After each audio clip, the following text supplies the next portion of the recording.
Hello दोस्तों, आज की कहानी का नाम है माया जाल, एक डरावनी कहानी। रवि हमेशा से एक साहसी लड़का था।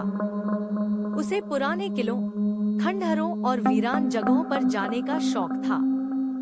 एक दिन वह अपने दोस्तों के साथ एक जंगल में घूमने गया।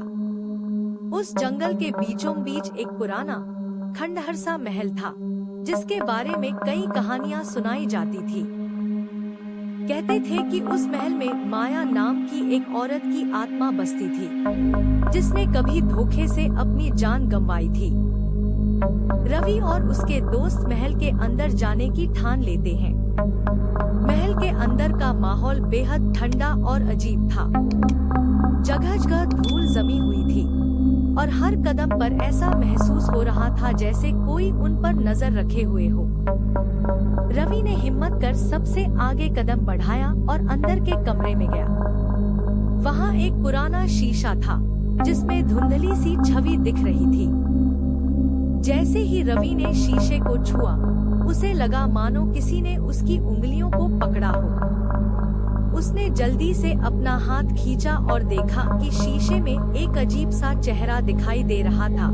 एक औरत का चेहरा, जिसकी आंखें बिल्कुल खाली थी। यह माया का ही चेहरा था। रवि के कानों में एक धीमी आवाज आई, तुम यहाँ क्यों आए हो? रवि का दिल जोर से धड़कने लगा, लेकिन उसने खुद को शांत रखने की कोशिश की। तभी एक ठंडी हवा का झोंका आया और माया का चेहरा और पास आ गया।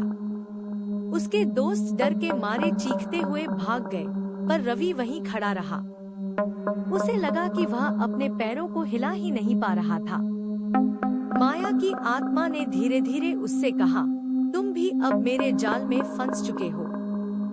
रवि ने देखा कि उसकी परछाई अब उसकी नहीं, बल्कि माया की हो गई थी। वह जितना बाहर भागने की कोशिश करता, माया की परछाई और गहरी होती जाती।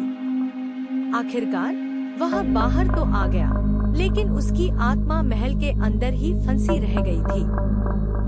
अब हर रात वह माया की तरह उसी महल में भटकता है, लोगों को अपनी कहानी सुनाने के लिए। कहते हैं, आज भी जो उस महल के पास जाता है, उसे रवि की चीखें सुनाई देती हैं और माया का डरावना चेहरा दिखाई देता है।